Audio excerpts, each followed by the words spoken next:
DHA Multan के अंदर आप ये देखें, सूरत हाल ये है कि ऑलमोस्ट 70,000 प्लॉट्स हैं जो डीएचए मुल्तान में लोगों की मलकियत है।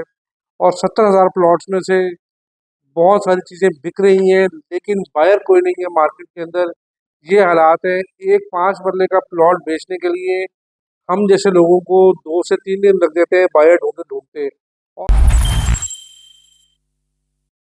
बिस्मिल्लाहिर्रहमानिर्रहीम, अस्सलाम वालेकुम। वाइटल रियल्टर से मैं आपका होस्ट दानियार राना।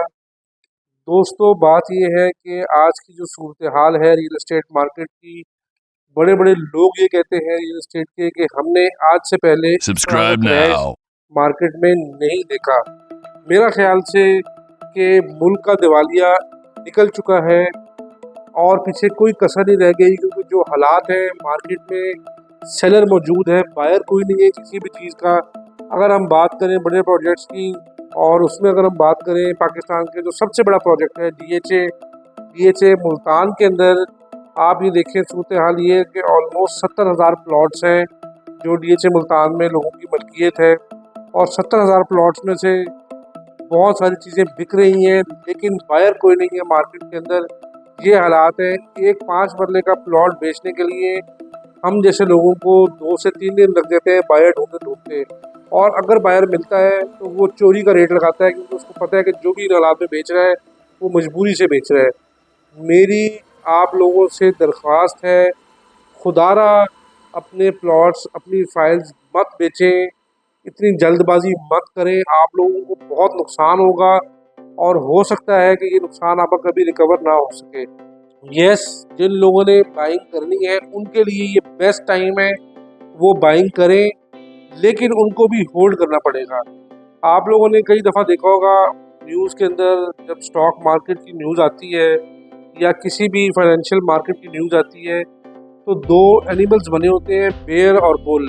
तो उसको वो शो करते हैं बेसिकली 2 ट्रेंड, बेयरिश ट्रेंड और बुलिश ट्रेंड। बेयरिश ट्रेंड का मतलब है कि चीज़ें क्रैश कर रही हैं, प्राइसेस नीचे आ रही हैं। और बुलिश ट्रेंड का मतलब, क्योंकि बुल एग्रेसिव होता है, बुलिश ट्रेंड का मतलब ये है कि चीज़ें ऊपर जा रही हैं और आपकी मार्केट जो है वो तेज़ी में है। अब जो हालात हैं वो बेयरिश ट्रेंड के हैं और बहुत देर से हैं। आने वाले वक्तों में क्या हालात रहेंगे कुछ पता नहीं है। अगर हम रियल एस्टेट मार्केट की बात करें तो रियल एस्टेट मार्केट एक ही सूरत में सर्वाइव कर सकती है, दोबारा अपने लेवल पे आ सकती है कि लोगों को हाउसिंग के अंदर बेनिफिट्स दिए जाएं, कंस्ट्रक्शन की जो प्राइसेस हैं वो लो की जाएं। जब भी इकॉनमी बेहतर होती है लोग रियल एस्टेट में इन्वेस्ट करते हैं। इकॉनमी की सूरत हाल ये है कि हर तरह से भट्ठा बैठ चुका है पाकिस्तान का, तभी लोग डर रहे हैं कि ये बेहतर है कि यहाँ पे करोड़ 1.5 करोड़ इन्वेस्ट करने से हम यूएई में, दुबई में, गल्फ स्टेट में कहीं भी हम इन्वेस्टमेंट कर ले, हमें अच्छा रिटर्न मिल जाएगा। एटलीस्ट हमारी इन्वेस्टमेंट जो है वो ब्रेक इवन पॉइंट पे रहेगी। तो ये चीज़ें जो है बड़ी इफ़ेक्ट कर रही हैं रियल एस्टेट मार्केट को। एक और चीज़ मैं आप लोगों के साथ शेयर करूं, ये आपका भी एटीट्यूड है कि रियल एस्टेट मार्केट क्रैश कर चुकी है। आपका कसूर क्या है कि लोग बेचने पे तुले हुए हैं।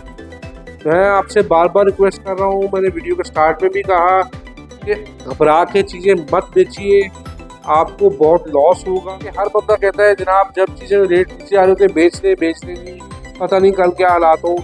वो उस बेचने में सप्लाई बढ़ जाती है चीज़ों की मार्केट के अंदर, और जो बायर है वो कम हो जाता है। सप्लाई डिमांड का रूल हर जगह रहता ही है। जैसे मुल्तान के अंदर आप देखें कि 2-2, 2.5 करोड़ के प्लॉट्स जो है वो अब 1.25 करोड़, 1.5 करोड़ में मिल रहे हैं लोगों को। ऑन एन एवरेज अच्छे सेक्टर्स में 1-1 करोड़ रुपया, 70-70 लाख रुपया कम से कम लॉस है।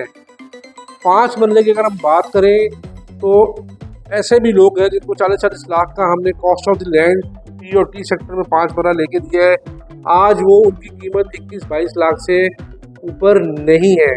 तो आप लोगों को क्या आफत आ रही है, आप मत डरें। इस रेट पे आप चीज़ें बेचेंगे, आपका लॉस कवर होते होते अच्छा खासा टाइम लग जाना है। इसी इंडस्ट्री में जो है आपका लॉस रिकवर होगा। और कोशिश करें कि आप इंतज़ार करें, वेट करें, अच्छा वेट करें। ये जो छक्के होते हैं ये हर टाइम नहीं लगते। अब जो हालात हैं आपको कम से कम 5 से 7 साल चीज़ों का वेट करना चाहिए। जो लोग जिन्होंने इन्वेस्टमेंट की थी आज से 2 साल पहले कि जनाब हम साल बाद बेच देंगे, कुछ पैसे अच्छे आ जाएंगे, अब वो हालात किसी तरह से भी नहीं रहे। और अगर हम बात करें वो सोसाइटीज़ जो फाइल्स दे रही हैं, जिस तरह के कैपिटल स्मार्ट सिटी है, लाहौर स्मार्ट सिटी है, ब्लू वर्ल्ड सिटी है, ये इंतहा लॉसेस के अंदर है।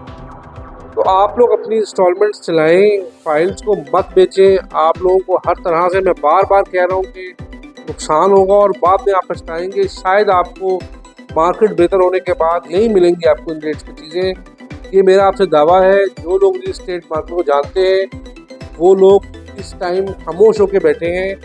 आप लोगों का जो सरमाया है उसको महफूज रखें, चीज़ें डिस्पोज मत करें। देखें जो आपको भी इनकम आ रही है उसको आप चुप करके अपना अभी फ़िलहाल डेली एक्सपेंसेस चलाएं, अपने चैलेंजेस को फेस करें। आप चीज़ें अपनी जब आप बेचने में उतरते हैं तो फिर आपको नुकसान होता है, आप डिप्रेस होते हैं, आप गलत फैसले करते हैं। ज़्यादातर आजकल यही हो रहा है कि लोग गलत फैसले कर रहे हैं। तो अगर हम बात करें कि इस मार्केट में, इस सूरत हाल में हमारे लिए शायद कहना आसान है, हमारी भी इन्वेस्टमेंट है, हम भी काफ़ी जगह क्लाइंट हैं, हम भी काफ़ी जगह बायर हैं, हमारे भी प्लॉट होंगे, फाइल्स हैं, हमें इस चीज़ का अंदाज़ा है। ख्याल में इस टाइम पेशेंस के अलावा, सब्र के अलावा कोई हल नहीं है। मैं फिर कह रहा हूँ, अगर आपको मजबूरी नहीं है, खुदारा अपनी चीज़ें आप मत बेचें, अपने प्लॉट्स को, अपनी फाइल्स को अपने पास रखें, इंस्टॉलमेंट चलाएँ आहिस्ता आहिस्ता। देखें बात ये है कि सोसाइटीज़ को आपने बुकिंग्स देनी है जिन रेट्स के ऊपर। हर साल कंस्ट्रक्शन कॉस्ट बढ़ रही है, सीमेंट की बोरी, सरिया, ईंटें, दिन ब दिन चीज़ें बढ़ रही हैं और डिमांड कम हो रही है चीज़ों की। तो उन्होंने तो आपको उसी रेट पर डिलीवर करना है जिस रेट पे आपने उनसे कमिटमेंट उन्होंने आपसे की हुई। बीइंग का डेवलपर आप एक चीज़ सोचें कि अब वारे नहीं खा रहा, अब डेवलपर्स की यही मेहरबानी है कि वो आपको डेवलपमेंट वहाँ करके दे रहे हैं। तो पोजेशन का शोर मत मचाएं, आप और चीज़ों को शोर मत मचाएं। आप जब शोर मचाते हैं तो डेवलपर जो है वो फिर जिद आ जाता है और वो तंग होता है। बाज़ औक़ात ऐसा भी होता है कि इस प्रेशर की वजह से वो फ्रॉड करके निकल जाता है। फ्रॉड हो ही जाता है ऑब्वियसली, जब उसके पास कोई चारा नहीं होगा, लोग पीछे पड़े रहेंगे, उसके ऊपर लायबिलिटी होगी, वो कितनी देर बर्दाश्त कर देगा। तो ये आज हमने आपसे डिस्कशन करनी थी कि चीज़ों को संभाल के रखें, इसको मत बेचें। हालात बहुत ख़राब हैं, हालात कब बेहतर होंगे इसका कोई आइडिया नहीं लगा सकता। देखें बहुत सारे लोग जो हैं वो साइंसदान बने बैठे हैं, यूट्यूब वीडियोस बनाते हैं, ऐसे कर लें, वैसे कर लें, ऐसे पैसे कमा लें। मैं समझता हूँ कि अभी कोई टाइम फ्रेम देना कि हालात बेहतर कब होंगे, कोई मायने जो इकोनॉमिक्स का एक्सपर्ट है वो भी नहीं दे सकता। किन जगहों से आप मुल्क की इकॉनमी ठीक करेंगे, पॉलिटिकल सिचुएशन ठीक होगी, तब जाके चीज़ें बेहतर होंगी। आपका जो इन्वेस्टमेंट है वो ब्रेक इवन पॉइंट पे पहुंचेगी, फिर आगे प्रॉफिट हो जाएगी। तो इस सारी चीज़ों को टाइम लगेगा। आप भी सब्र रखें और अपने आप को रिलैक्स रखें। ना आप इस टेंशन में पड़ें कि हमारे प्लॉट से लॉसेस हो गए। भाई आप बेच रहे हैं, आपको दो नुकसान हुए। एक तो आपके प्लॉट की कीमत गिर गई या फाइल की कीमत गिर गई, दूसरा करेंसी डिवैल्यू। तो आपको डबल डबल नुकसान फेस कर रहे हैं। इन चीज़ों को सोचें, समझें और मेरी बातों पे गौर करें। मैं जो हूँ वही बात करता हूँ जो मार्केट की सिचुएशन है। मैं 100 कह दूँ जनाब बहुत अच्छा वक्त है जी, आप प्लॉट खरीदें।